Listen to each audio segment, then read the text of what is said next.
All right. Okay, fantastic. So hello, everybody, and fantastic live from Las Vegas. Great to see you all. Let me share my screen. I hope you can see my screen.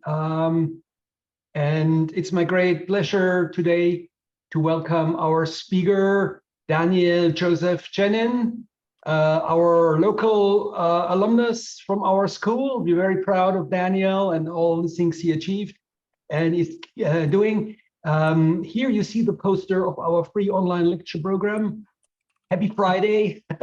Some of those lectures are Fridays, some of them are Tuesdays. Today, Friday, February 3rd. We will have first a presentation by Daniel on a project he recently did or on his working method. And then we have an informal conversation. Daniel is already online and he's also an AIA member. The recording will be on our YouTube video archive. And we have already a whole range of interesting videos there, and we will add this. Conversation points I will come back to are listed here. We will talk about those, I hope, a little bit later. We welcome Daniel. Please send your questions using the chat box. And I would like to give a proper introduction to Daniel, who is a licensed architect in multiple states, including Nevada. And he's certified by the National Council of Architecture Registration Boards, also known as NCARB. He's a proponent of environmentally sensitive design, and he's the lead accredited professional with a specialized credential in building design and construction.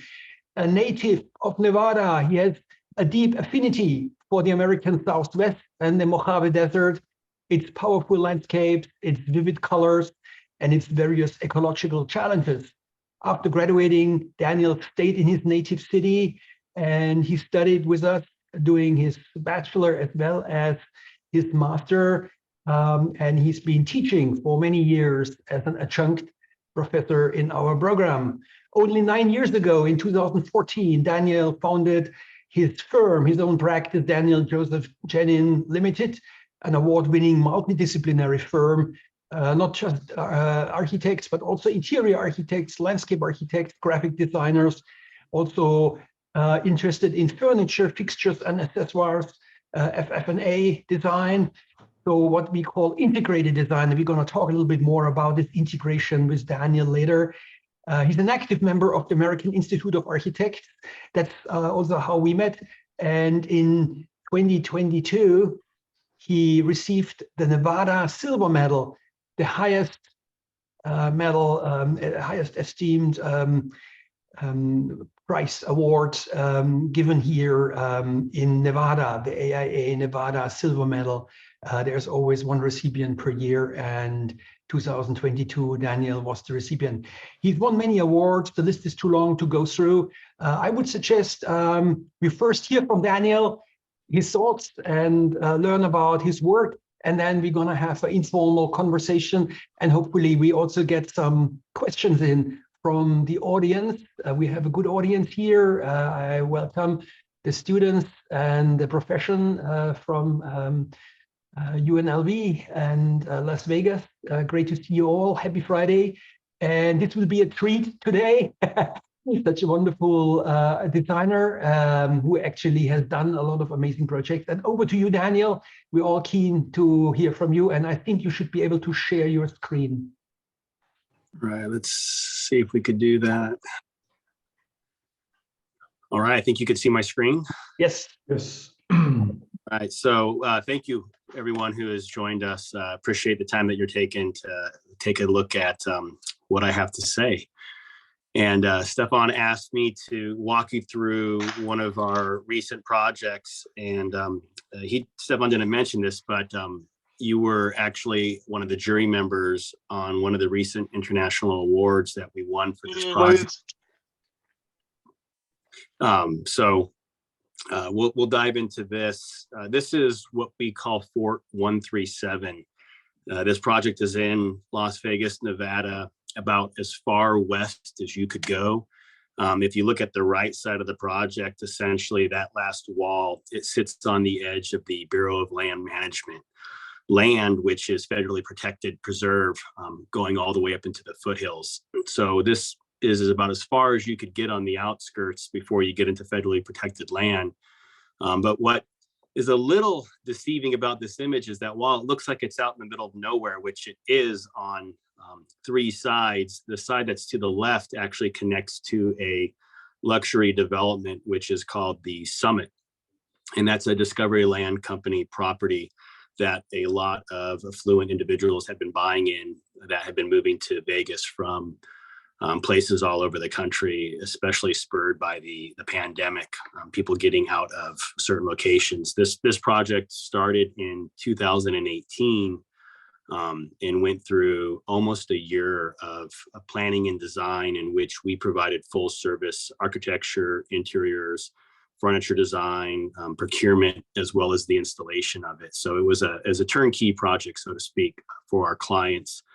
We hired all of the subcontractors sub-consultants, I should say, underneath our scope, and managed them and coordinated their work as well. So it was a pretty cohesive design, which I'll talk about later, played an important role as this project started construction during the pandemic, when it was a little bit difficult to be on a project site and OSHA regulations and whatnot. So having a thorough set of documents really helped this project stay on track from a construction schedule. But let's just dive into it.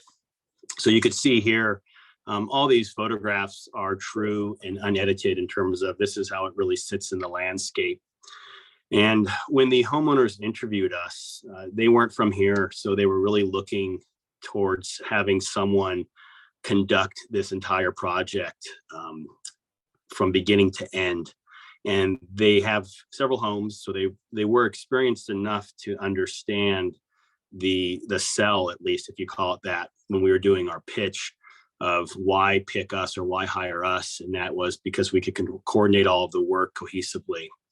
But when looking at the landscape, the only directive that the client really had was that they wanted something that felt connected to the land, that it had always been there, and that it was made from the land. So that started to inform a lot of the research that we did on this project and how we went about laying it out. But on top of that, they also wanted something that was modern, contemporary, simple, easy to maintain, and that dealt with the harshness of the landscape, which when you're out here on the edge, on the periphery, there's a lot of wind, really high winds that come down this canyon. So dealing with the winds was something that was very forefront in our thinking, as well as the sun and the light aspects in terms of, wanting an open floor plan with a lot of windows and glazing to see through the landscape, but also how do you control that?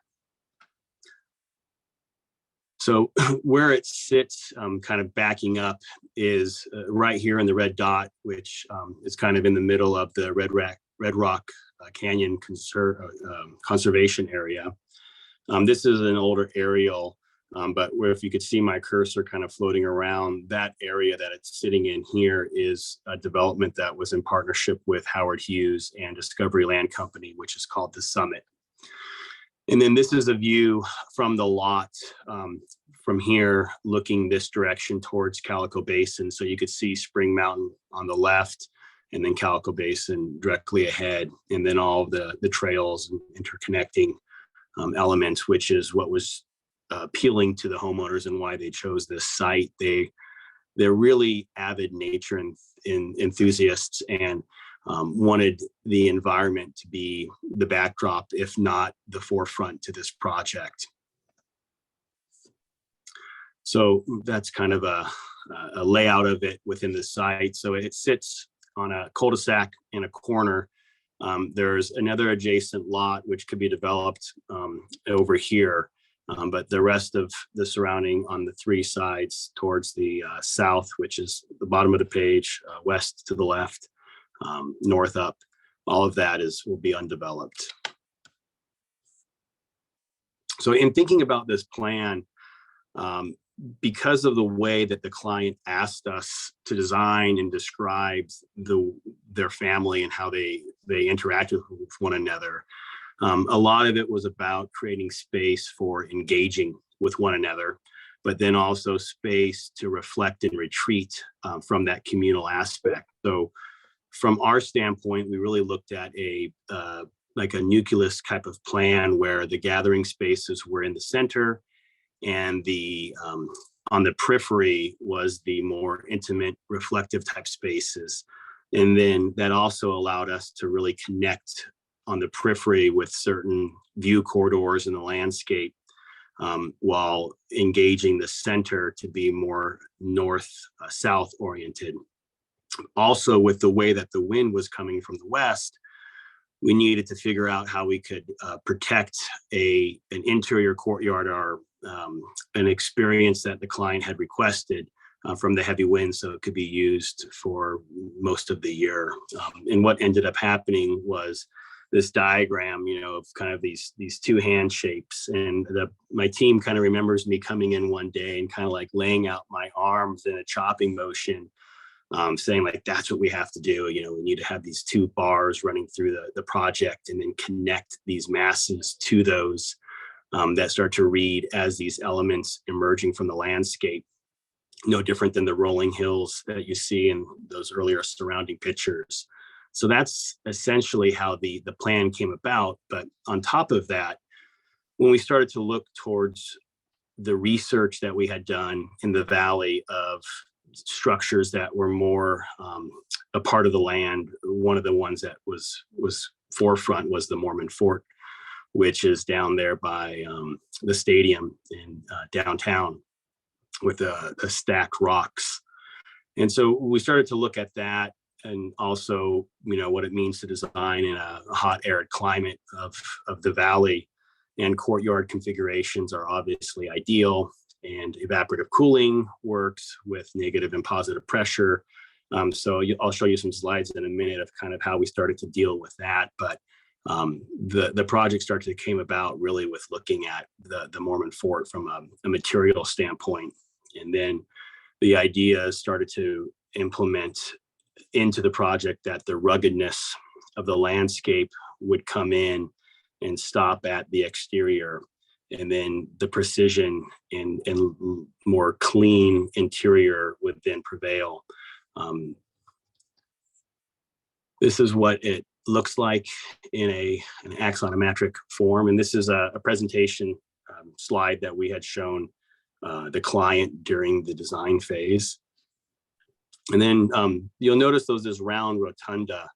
Let me go back and plan. So, looking at Native Americans in gathering spaces, there's these kivas, which essentially the inner circle is the gathering space. And what we look to do was to take that as a design source, but also flip it and think about it differently, in the sense that we weren't gathering inside, because obviously the views were the most important thing to the client, but we made the gathering space on top. So what happens is this element becomes a reflection point and a metaphorical point to the project, where there's a water element that trickles and creates sound that echoes inside this chamber that's darker.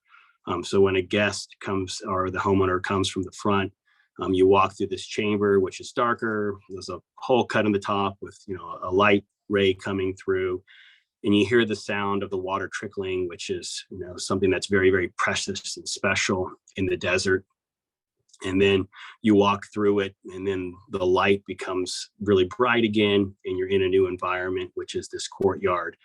And then there's a rock that presents itself that came from the site, and meandering path that kind of takes you to the front door. Around the rock, which also helps block views if you're standing out here looking through the project. But there's a hidden staircase that runs clockwise up, and on the top is the gathering space with a fireplace that runs the perimeter of that of the hole in the it's an oculus. And then there's a huge gathering space and observation deck above that looks at all those foothills and trails that you saw in the earlier slide. And then gathering spaces in the middle, bedrooms are in, support spaces are on the periphery on the left and the right. So this is how it looks in section in terms of pulling in the hot air across the pool, bringing it into this double-sided living room. And then the shade structures, which help with keeping out the summer sun, but letting in the winter sun so we could have thermal mass warming. And then there's a section of what that interpretation of Akiva is for the project, with the observation deck on top and the water element inside. And then this box that you're seeing off to the side here is a theater, but not in the traditional sense when you think about a custom home with like a movie theater. It's more of another living room that is void of light, so that it's more controlled. And here's a view what it looks like from the front.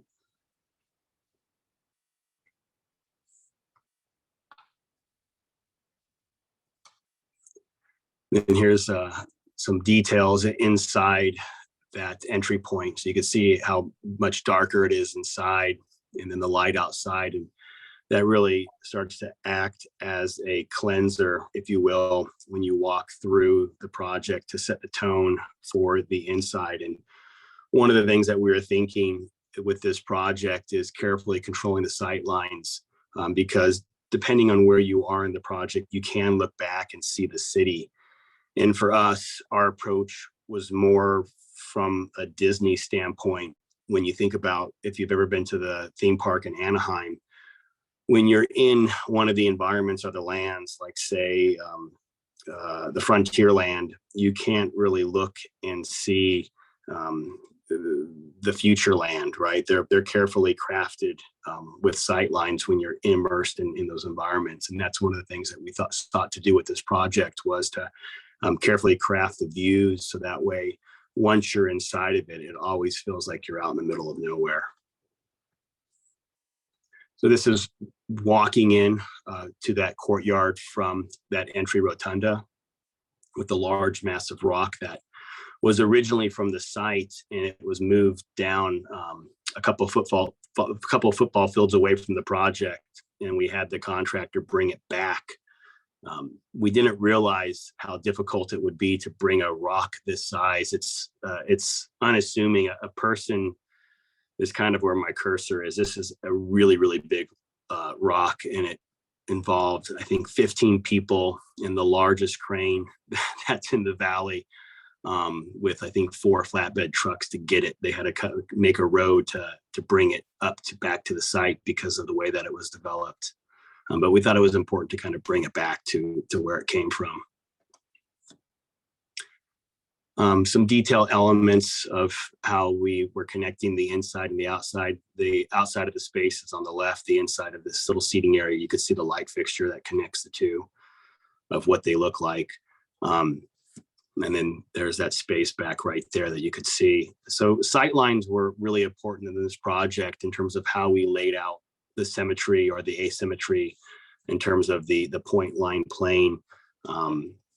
Really in terms of the sequence to enter this project, as well as the sequence to move around it, was really cinematic in its standpoint of moving through space as scene 1, scene 2, scene 3, and how each one of those plays on the past scene, but also reveals something new as you move through the space. And then this was a little observation lounge space. We called it the portal, that looks into the setting sun. And what's really special about this is, about any time of day that you take a photo, the way that the light is, the quality, and how it looks is totally different. And this is one of the client's favorite spots, that they didn't even understand what it was that we were creating. And once they were able to experience it, the comments and feedback that we've received have just been overwhelming, in the sense that, you could see there's a family of coyotes that lives in this valley here that you could see, and those birds and wildlife that come up to this portal. There's also an element of technology infused in it. This reveal that you're seeing actually pops up in those flat screen TV in there. So just beyond what our back is to in this slide is a fire pit with sofa seating, so that way you could lounge there. And then once it's dark, which this just becomes pitch black out here, you could pop up a TV and watch it around the campfire. Looking inside, this is kind of stepping back so you could see that lounge space. But some of the things that you could start to see as the roughness goes away and then the interior reveals itself with a lot of the alignments. Alignments of architectural elements were important, but also of seams. So there's a lot of elements that you really can't even see in this photograph, but the seaming in the floor was all slab travertine, and it was specially cut for each location because all the seams line up with the mullions. The seams line up with these wood pop outs and reveals. You could see seams in the ceiling with the lighting that turn up the wall from the floor and wrap around. So every single square inch of this was detailed, and that's what enabled the construction to really progress rapidly during COVID, is that not only were the architectures defined, but the interiors were defined to the 16th of an inch, and fully prescribed for the contractor to procure a lot of the long lead items. So ahead of time, before the project even began, with a hole in the ground, a lot of elements were being procured by the contractor. So the construction of this residence was about 14 months, which is pretty unheard of when you think about a custom residence of this size with this level of detail. This is the interior that you could see some more of those elements and pieces kind of running through. But we designed, selected, specified, and procured and installed all of the furniture. So the carpet, for example, was inspired by the strata in the rocks of Red Rock. So if you look at the mountain range and look at how that's formed, we designed this custom carpet to mimic that. And then all of the artwork in the home takes on a mirage-like appearance with sky and ground, or sky and water, again, kind of recalling back to the desert and the environment that we're in, and the scarcity of water. And there's some more details you could see of where we took the inspiration from in this photograph above to develop the custom concept for the carpet. And then some of the detailings of the interior with the reveals in the wood. The wood is actually an environmentally sustainable product. It's the byproduct from the mill, and it's made to look like rift cut oak, but it's actually synthetic. And then this brings us into the bedroom. And again, you kind of see the level of detail with reveals kind of running through multiple different finishes and aligning up as they go from these wood walls to gypboard walls. And then all the millwork we custom designed as well.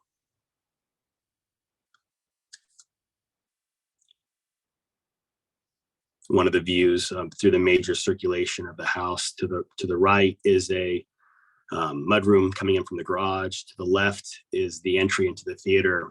But some of the things that we did to, I don't know if I'd call cut the square footage, but to allow the house to take up less of the site, we looked at maximizing the usage of space. So rather than create a office that sits off in a room with a door, we created a niche in this hallway where a desk space stands, and then a little lounge sits in front of it, so that there's still a connection always to the outside, even from interior rooms. And then obviously doubling up the floor space allows us to create a tinier footprint. And there's a lot of perspective views in this project, but you could see, I think, at least on the bottom right, you could see the seam of one of the slabs aligning perfectly with an opening, and you could see it running through here where my cursor is, hitting these marks as well. All these courtyards, this was an earlier photo, but they all have vines that have grown onto the walls now. So this element, when you're looking, is very lush and green as opposed to the rocks that you're seeing in this photo. In the kitchen.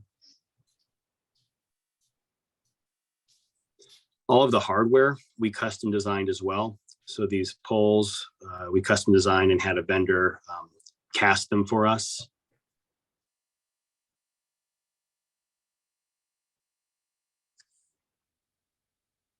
This is a view from the kitchen nook looking out.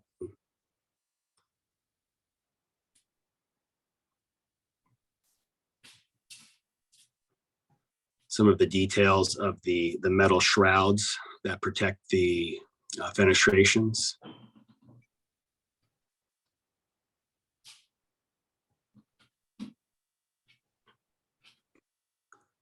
It's unassuming in some of the photos, but this sits atop a pretty steep hill. And during construction, this was preserved by the contractor, and they had to take some of it apart, but they put it back to help with the surface water runoff. But this house sits at a pretty high elevation above the floor surrounding it. So one of the things that we sought to do is we probably went through, I think, 6 or so mock-ups with the vendor to get the coloration of the rocks right, because we were only able to use so much from the site that we had to bring some in, which some of it was local and some of it was regional. It was a blend, but the blend was to mimic what was on the site in terms of its coloration. It's another view of it. You guys, oh, there it goes. And then one of the earlier sketches of that elevation, kind of showing the cascading of the project. The source of stone, I think I just saw a question. The vendor was a company called Arizona Stone, but it was a custom blend that we had them make that came from, I think, a quarry in Idaho and Wyoming, and then somewhere in Nevada. The different color ranges came from different quarries. And then that's that image. But what I want to show you real quick is another project that was designed at the same time as this one in our studio, to give you a sensibility of the different range of work that we do. So while we were designing that project, about 2 miles away, we were designing another project which had a totally different set of parameters that the clients asked us to adhere to. So we were designing this project, which we call Palladio. And essentially, in short, the brief from the client was they wanted a boutique hotel, or they wanted the house to function as a boutique hotel. So this is just shy of 20,000 square feet, 16,000 livable. But it's a totally layered hotel like concept that's built around a 19th century collection of Hudson River School paintings. So the idea behind this project was that it would be oriented around a gallery with these portals that would frame living spaces no different than the environments that you see in these Hudson River School paintings surrounded by these gilded frames. So it was kind of a play off of the art that inspired the interiors, but you could see that, there's a whole different level of thinking and rigor that comes with doing a project like this than the fort, which is, more simple and rustic. But again, for this project, we did all the interiors, we designed the furniture, fixtures and accessories, and selected it, procured it, and installed it again as a turnkey project.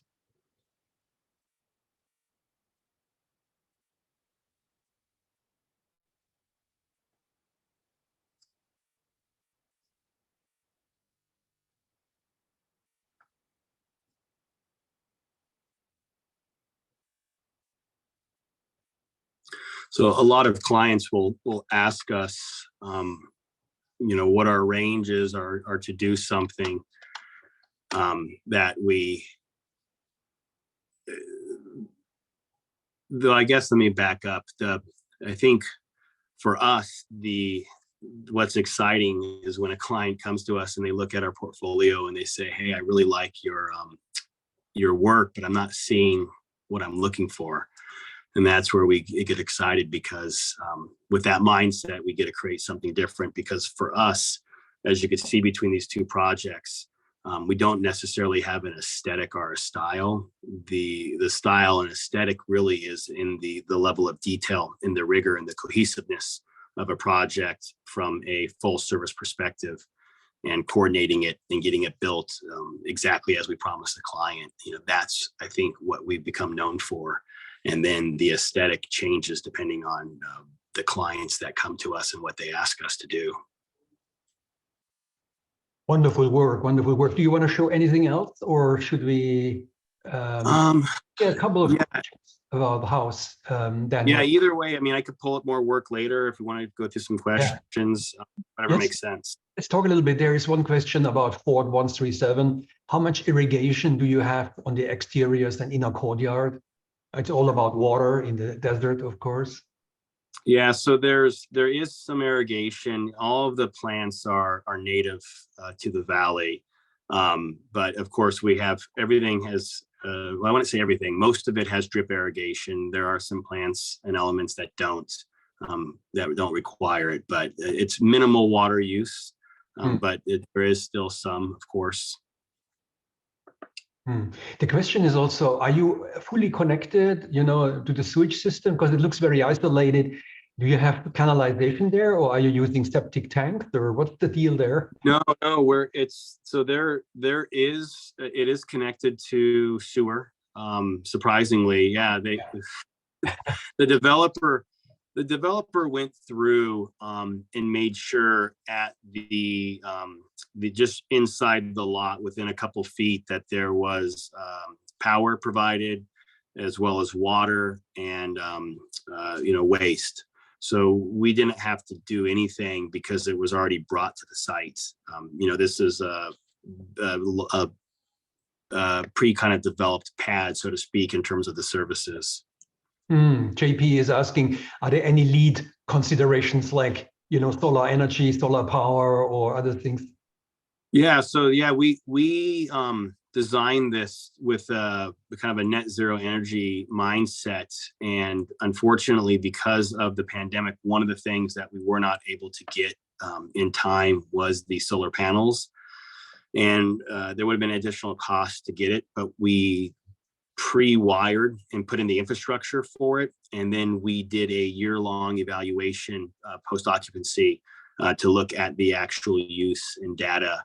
And we actually submitted this for AIA National. So we have all of that data. I don't remember what it is off the top of my head. But, it was like a 20-watt system or something like that. I can't remember. I don't remember the nuances, but yes, LEED was considered when we looked at a lot of materials and sustainability. But for us, for green design is really about orientation and form, not necessarily about trying to get points through materials and products. So as you could see, we did a lot of studies with those louvers to get them the exact right angle to allow as much light as we could in the winter and shield as much in the summer. Obviously, this thing is oriented north-south with the big fenestrations facing those directions, and then the smaller fenestrations on the west and east with the rooms, kind of helped with that. So yes, a lot of it was considered, but we didn't actually do LEED accreditation with this project. But the use of passive design principles is very clear, very strong, with those heavy, thick walls that can store also the heat and absorb it. It's really an architecture that is very suitable to the hot and arid desert climate, and you have a very good understanding of the desert climate, of course, having grown up here. We can talk more. There are many questions about details, technical details of the house. Let's come back to this later, water harvesting and so on. But let's talk a little bit about you. I mean, this house, when I was on the jury to judge it for BLT Awards, it was a clear winner for me, because I didn't know it before, but it has medieval qualities almost. That drum the drum tower, water tower, and then the title fort, the fortress, and the way it's cited, very powerful. And then all those views that you revealed in your slides, I was just blown away, like that alcove where people can sit, which creates the window into the landscape. Every move around this courtyard, you have another discovery of a powerful vista and view opportunities. Just fantastic. But I wanted to ask you more, maybe go back a step, Daniel, because we really want to know more about the Mensch, the human being, Daniel, Joseph. So you said you grew up, when you were a boy, were there any architects in your family, or how did you end up? This happened. Tell us a little bit. Yeah. So, I grew up, my grandfather was a dentist. My father was an orthodontist. My older brother became an orthodontist and took over my father's practice. And my younger brother became a dentist. And so I don't know. Black sheep. So so the idea of alignments and things lining up, I guess, comes from, straight teeth and, watching my father be a perfectionist. But my grandmother was an artist, actually. And, as a kid, my parents would take me over. She lived here in town and was a pretty prominent artist in the 50s and 60s here in the Valley. And I don't know if you'd call it art lessons, but, she kind of walked me through the thinking as an artist. And I remember it clearly. I don't know how old I must have been, maybe 8 or so, but I remember her talking to me philosophically about like painting and looking to nature, but looking for duplication, so to speak. And I remember her saying, what do you see when you look at the clouds? I was like, what do you mean? She's like, well, the duplication is the water and the waves. And so she was talking about, things like that abstractly. So, I think at a young age, I knew I wanted to be an architect because I was drawing and painting with my grandmother as well as in school. And it must have been in 8th grade. I must have been 8 years old in 2nd grade, I think. And we did this project, and this little girl came up to me and she's like, oh, you'd be a really good architect. And I was like, okay, I guess I'm going to be an architect. And it stuck with me, as I moved through life. Whenever anyone asked what I wanted to do, I was like, oh, I like to draw and I'm going to be an architect. But of course, I had no idea, what an architect is. And no one in the family knew anyone that was an architect. And, at that time it was like, oh, well, you have to be good at math and, all of the stories that you hear of people saying what they think it means to be an architect. But it wasn't until I was in 8th grade that I met Bill Snyder, who has kind of become a lifetime mentor. Yeah. He came in and did a career day and started talking about site analysis and the development of a lot, and kind of went through all these pictures, and like it really kind of resonated and made sense. And from there, I ended up going to a high school that had a drafting program, and started to take drafting classes. And then I went back to Bill and said, hey, you think I could get a job? And here I was, this high school kid. So they had me in running blueprints, because at the time in high school it was Paraline, Mayline drafting. And AutoCAD was kind of coming out, and I was in his office, and the interns were in charge of me, and running me through the rigor and giving me a toothbrush and bleach to clean the tile in the floor, and all kinds of stuff like that. But that's from a young point, going back to your initial question, is like, really, I think my entire life, as far as I can remember, I wanted to be an architect, wanted to create. I love to build, and I had a family that, in terms of the family business, was different, but at least from my grandmother's perspective, from an art standpoint, I kind of had that training growing up as well.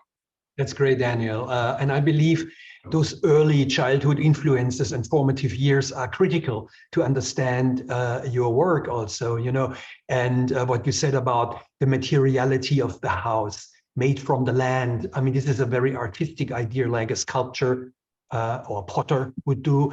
And also the notion of abstraction that you learned from your aunt, to think abstract about shapes, very, very good. So tell me then, your career path, after graduating? You studied at UNLV, you did your bachelor, then you probably had a year out, or did you go straight into your master? How did you do that? No, I had 2 years out. So I went through undergrad, and then I got a job. I was so in college. I don't know, maybe in my third year or so.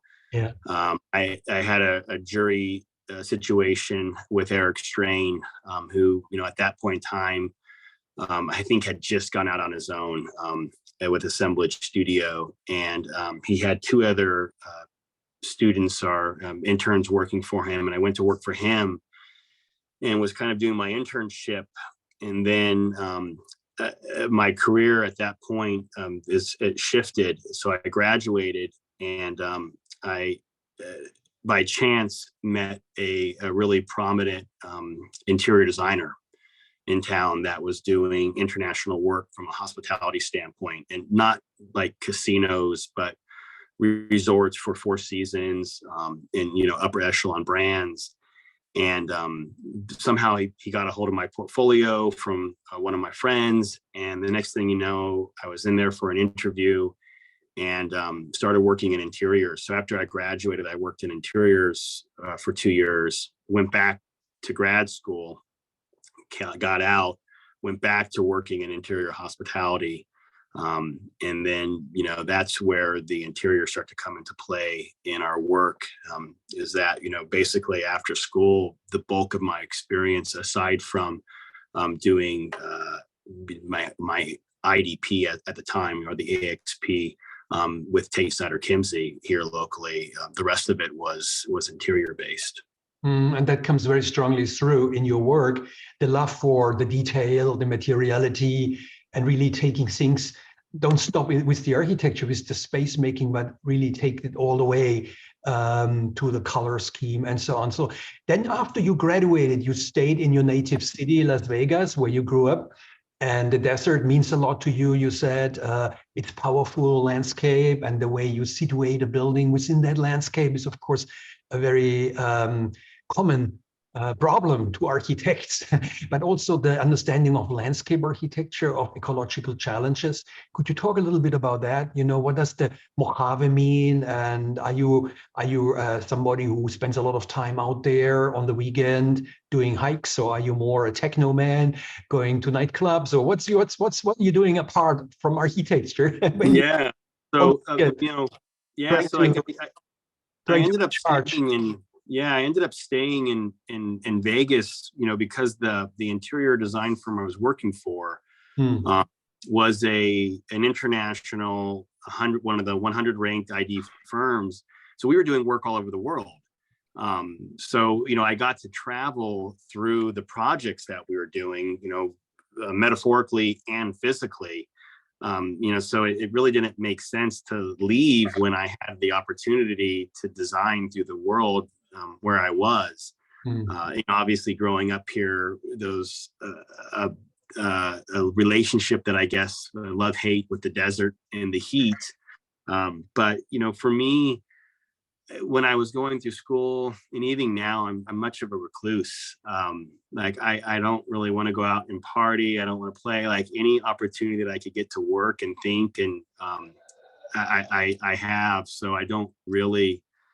I don't have a life other than my family, but like early on with my career, as everyone here who has gone through school or is going through it, it's a lot of work and a lot of hours and a dedication to go through it. And I knew, maybe not knowing, but something inside of me said, look, you could only work so hard for so long. So the very beginning of my career, I was working 80 hours, doing the teaching, working during the day, teaching at night. And then when I started this company, it was the same kind of mindset. And then I got married and have two kids now, 1 6 and another 3.5. And about 3 years ago is when it really changed, when the boys could start to understand when I wasn't there. And say, hey, where's daddy? And, obviously I want to be there with them and watch them grow up. So Essentially for me, the sprint and the marathon was at the beginning of my career with my youth. And now that I've gotten older, which I'm not really that old, I've been able to slow down a little bit because I laid enough track down at the beginning. And how did you organize, structure your office? Do you have a partner, or is it all decisions depend on one person, which is you, or how is it organized? Yeah, so I don't know if I really had the intent of starting this company. Some things happened in my life, and it was kind of presented as an opportunity that I decided to take and run down that path. And I think, having worked for people like Eric Strain, and then for this interior design firm, which was a smaller company that was really built on the idea of a team of all muscle, no fat, so a bunch of doers, so to speak. The mindset for this company was really, obviously there's a vision and a mindset that I might have, but I rely a lot on the team and their ideas and their experiences to look at the work and critique it no differently than in a studio environment. Everyone has a voice and everyone has an opinion about a project. We talk about things, we fight over ideas. I like to think it's really collaborative, but in the nature of our studio, we like to explore a project almost like filling a bowl up with water, and then we'll go through and poke holes in it, and then as it's draining, we'll kind of look around it, start to patch some up and poke more holes in it. So we really build stuff up and tear it down and critique it pretty heavily. So I would say it's pretty diplomatic in terms of how the studio is arranged. Diplomatic or democratic? Well, both. Okay. And can you talk to the idea of the integrated multidisciplinary design practice, where you say you don't want to just do the architecture or just the interior or just the furniture or just the landscape, but you want to do the whole Gesamtkunstwerk, the whole thing? That it's like if you look at your Ford 137, it is like a build manifesto. Hey, this is all our thinking combined, compressed in one perfect project. This is how we believe architecture in the desert, in this harsh environment, should look like and what it should be like. And it's very powerful, of course, and very strong. But what about the idea of integration, multidisciplinarity, bringing it together, not sharing and letting go any of the responsibility, but want to control everything? There's a lot of detailed controlling. You're control freaks. You and your team, are you all control freaks? Yeah, I think the requirement to work with us is, a certain level of OCD.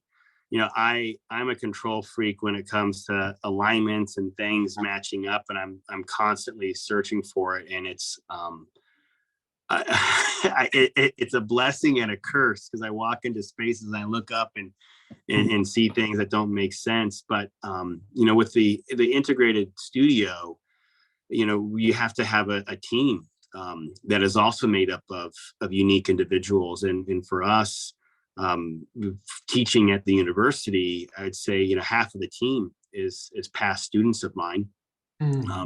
We're exceptional as a student and more exceptional as a professional, but each of them come from different backgrounds, some from the interior school, others from the architecture side, and we even have employees that had a prior profession as a professional chef, and came into design profession that way. So in terms of our group of people, it really is multidisciplinary in terms of the thinking. It's not like we're a bunch of architects trying to do interiors. We have interior designers, we have architects, and then other thinkers kind of mixed into our basket. And everyone is key.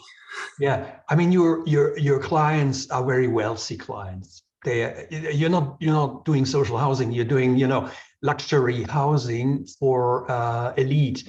What means luxury today to you in a time of crisis?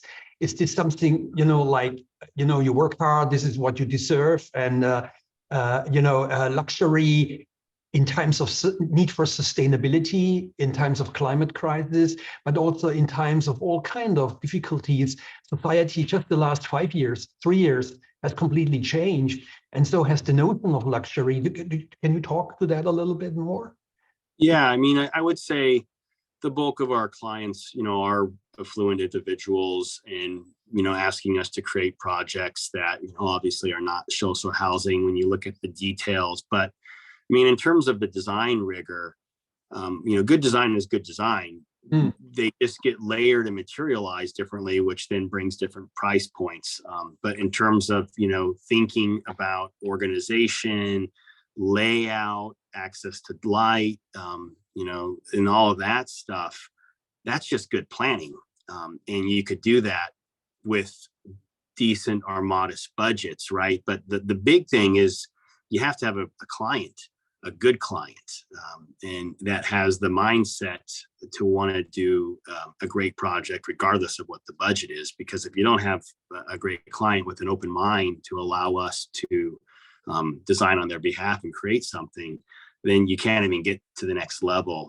And from a luxury standpoint, I would say, the design that's more anticipatory and reactive to how they want to live, regardless of how it's dressed, I think is more important for our clients in helping them do what they need to do to be successful, from a winding down to winding up standpoint, and putting in those elements. And so when we take on a client, we'll go through a pretty lengthy questionnaire process with them, asking intimate details, because we want to know, like, okay, do you go to the bathroom multiple times at night? Do you need a see? Do we need to design a light with a sensor at the nightstand, so when your feet sweep across the floor, it turns on, so it's intuitive like that, to provide the light path to the toilet. But we get pretty granular because in our mindset, unless we ask those detailed questions, there's no way to describe those puzzle pieces to then put together to create the holistic piece, the sum of those parts. And more importantly, if you miss one of those, if you've designed that chain to later on throw a piece in that doesn't fit, starts to erode at the cohesive design. Yeah, no, thanks. That's very clear. So look here, back to the chat. Mario has asked an interesting question here. What helps your creativity keep going? Your creativity keep going when you get stumped with a difficult design challenge? Any tricks you can reveal? Yeah, I mean, I think, really for me, kind of going back, I'm inspired by film, movies. I think if I wasn't an architect or didn't go to architecture school, I would have gone to film school. So for me, the relief, I guess, going back to one of your earlier questions, what do I do? Do I club? Like any opportunity that I could have to, watch something on film, obviously it's digitally now, but just movie making in general and storytelling is big. So I like to zone out and kind of put myself in someone else's story, and a lot of times come back to my own thinking and find parallels, and then continue down the path. But it's hard, especially in the work that we're doing, where every single project has its own identity, and we're not trying to copy ourselves, but we're trying to learn from our past projects and evolve. And that's where it gets a little bit tricky, because I think I have a short attention span to a certain standpoint. So, I'm once I've done something, I've kind of like, I want to move on and do something else. So I think it helps with that as well. And I get bored pretty easily. So I think it's just a mindset of constantly moving. And it's like that age old saying, it's like, if you're in the forest at night and you need to move, like as long as you could see your step in front of you, just keep going. And that's kind of our mentality in the studio, is that we'll always try to move forward. But sometimes we don't realize that we're moving sideways. And then, once the light presents itself, we get back on track and move in that forward direction again. You mentioned a very short construction time of 14 months for this very beautiful house, Ford 137. And here's a question from Colin. You credit fully detailed documents allowing for quick construction during the pandemic. And you can only do a house like that, not only if you have a fantastic client, but also you need very good trades, very good companies that know what they're doing and are willing to do it, you know. So how long did you spend on the documentation, Colin is asking? So we spent almost a year from when we signed the agreement with the client to when we finished the construction documents. Because the level of detail not only was the architecture and the exterior details of, you know, typical flashing and waterproofing and all that, but you know, the interior details. And I'm going to share my screen again and let you see some more of that project. And let me know when you guys are able to see it. So what I have up on the screen, these are some of the slides. We actually have a book coming out on this project that goes through the design and into construction. And I want to show you some. These are the renderings of the project that we showed the client at concept.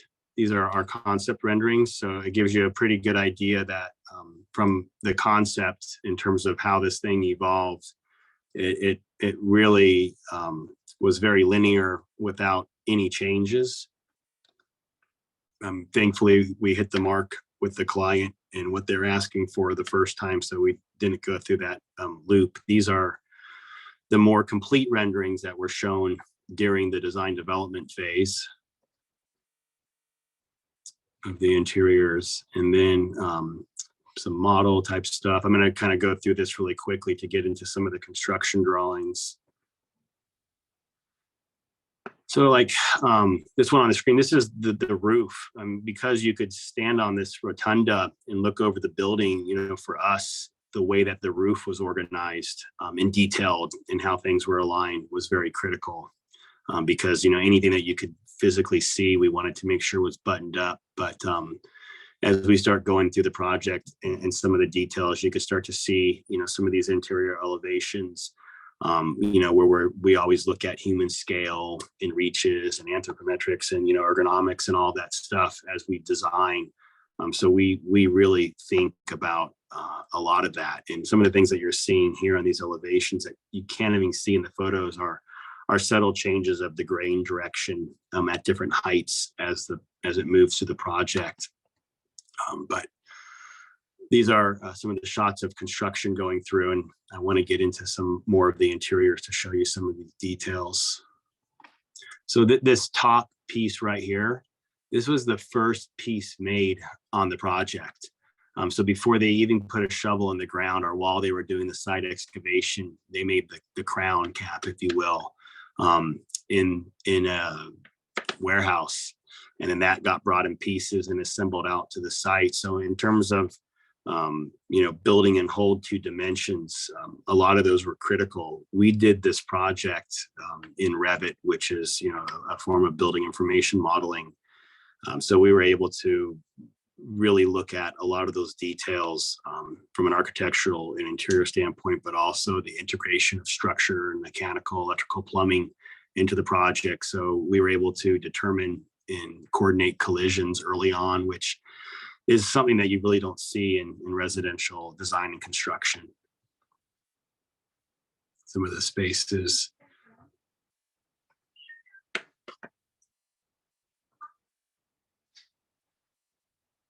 Some more of it, but like in here on the left, like if you see this kind of open corner, we call it a bird's mouth detail. If I zoom in, you know, the grout is hitting this, and these are lines that run 50 feet across the project. And then we have other elements where we have these metal bars that come up the wall and protrude and then hit the floor and then flush with the floor as they come through, kind of again looking at, you know, pioneer design of like wagons and the metal structures and tarps that go over things. So, you know, that's what I meant by the refinement of detail that you can't even see in the photographs. It's like stitching.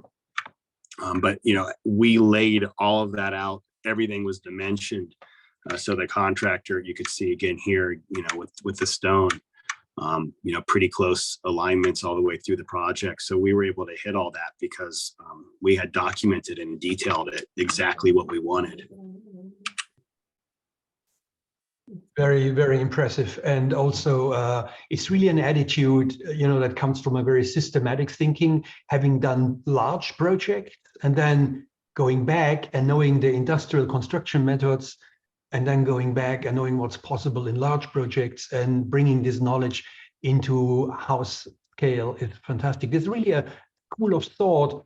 Where do you see yourself? I mean, there's obviously a group out of Arizona around Rick Choi, and maybe they all worked for Will Bruder at some point in Phoenix, and there are people in Tucson that are doing amazing work in the desert with ramped earths and very similar love of detail, beautiful houses. Are you in contact with those people, or is this completely separate?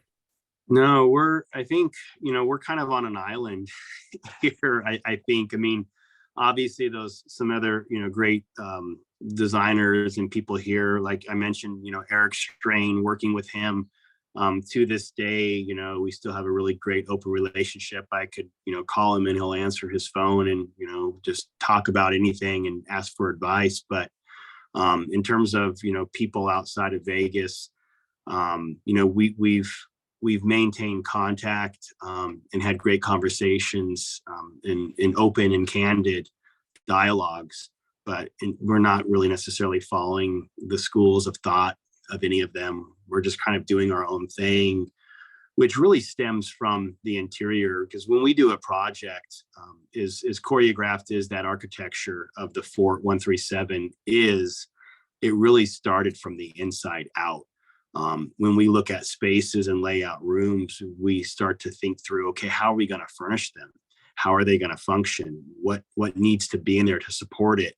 And then how do you take that and then, cohesively wrap that architecture around it to make sense? And sometimes the architecture of a project is one thought and the interior is another, but we cohesively bring them and weave them together where they are one, but not at the same time. There were a couple of additional questions on Fort 137 in the chat about rainwater consideration for monsoon season. Are you harvesting rainwater?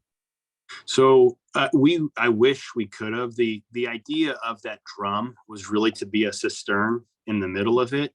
But Southern Nevada Water Authority rules require that all rainfall on the site needs to be returned to the lake.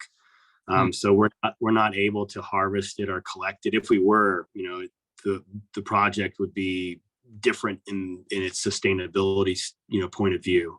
But in terms of all of if you remember through some of the slides, all of the hard surfaces are all rock. So there is no hard concrete anywhere. So in terms of penetration through that, we have it's very, very open. So water all goes back to returns to Lake Mead, and because of the preservation of the mountainside and the swale in terms of surface runoff, it's exactly as it was before the project existed. Yeah, and there was one more question from Bijan. What program do you use to get your weather metric and test your design?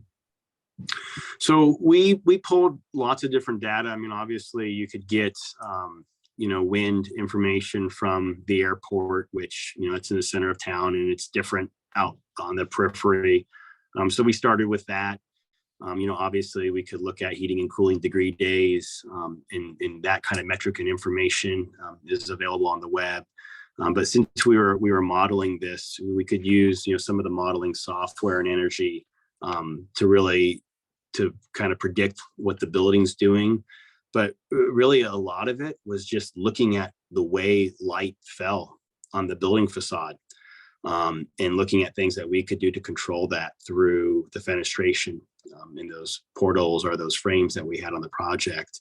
That was the bulk of it. And then going out to site, doing little mock-ups and studies, helped informed other elements of it. But, a lot of it was just utilizing, the simple ideas of, sun, wind, and light protection and design. And I think we had a wonderful conversation about your work. Maybe a last question. We have a lot of graduating students that are in the Master of Architecture program, and they finish in May, middle of May. In fact, they complete their master and they will join the profession. And what advice would you like to give, Daniel, to these soon graduates? Anything particular? Well, that was so when you asked me about the topic, and you told me that it was, a graduating class, immediately I thought of Inflection Point. And that came about, you mentioned, do I talk to other people? There was a gentleman by the name of Brett Woods. His partner is Joe Dangaron of Woods Dangaron. They do work out of LA, exceptional architecture and interiors. And I was asking him for some business advice, and he's like, "Oh, you're at an inflection point." And like, I literally had that conversation a day before you asked me, and I'm like, "Oh, well, it's the same thing, but at different point in their career. The students are at an inflection point where they are going from the mindset of a student to now a mindset and path of a professional." And, there's a lot to unpack there, but, in terms of my journey and what I did, it really started to think through and align myself with the ideas of what do I want? What am I interested in doing? How do I like to work? What are the types of projects that I want to do? And then understanding that there are certain typologies of firms out there that do different types of work that are founded on certain philosophies of providing the service as the profession, and understanding the differences between the different firms that you might want to work at and what you're going to gain from it in terms of, experience that will take you in the right direction that you want to inform your career. So if you are someone that, wants to be have a sustainable mindset and do sustainable projects, working for a large hospitality design firm, maybe that's not where you want to be. Maybe you want to be working with someone that's on the forefront of green design and looking at projects that are in that mindset. And I could use other analogies and so on and so forth. But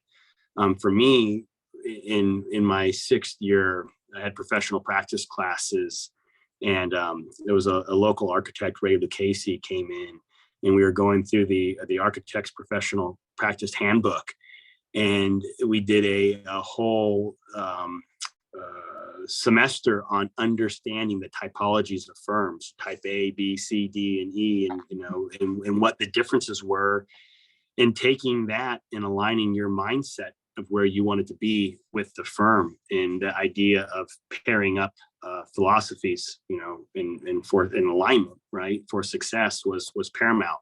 I mean, I really took that to heart, and start to, when I went out and got employment, was really to find companies that were in that same mindset. And that's what I would really encourage anyone to do, because it's, not being in that alignment is like being in a bad relationship. If you're not aligned, it's not going to be a good marriage. And that goes for clients as well. It goes for anything in life. Good advice. Good advice. Thank you so much, Daniel. We hope to get you actually in person at the end of the year. We have our lecture series coming back, where we have people actually coming to the building in person. We can shake hands and have a drink later. So we're going to revitalize that very soon. And later the year, we hope to get you in for a more snapshot of your work. Today was very good to focus on 1 or 2 projects. That was very interesting. And I think everybody has a much better understanding what your firm and what you're up to and what you're about. And I just love it. And we are so proud of you winning the State Nevada silver medal. That's fantastic. And we're going to observe you what's next and wish you all the best and say thank you so much, Daniel, for your open, frank conversation about, what works, what doesn't work. And it was a great presentation. We get some nice warm wishes here also in the chat. Thank you everybody for listening, for coming to listen to Daniel and myself. And we look forward to welcome you again at the end of the year to the School of Architecture at UNLV. Fantastic talk. And thanks. Thank you. Have a nice weekend. Happy Friday. Take care, everyone.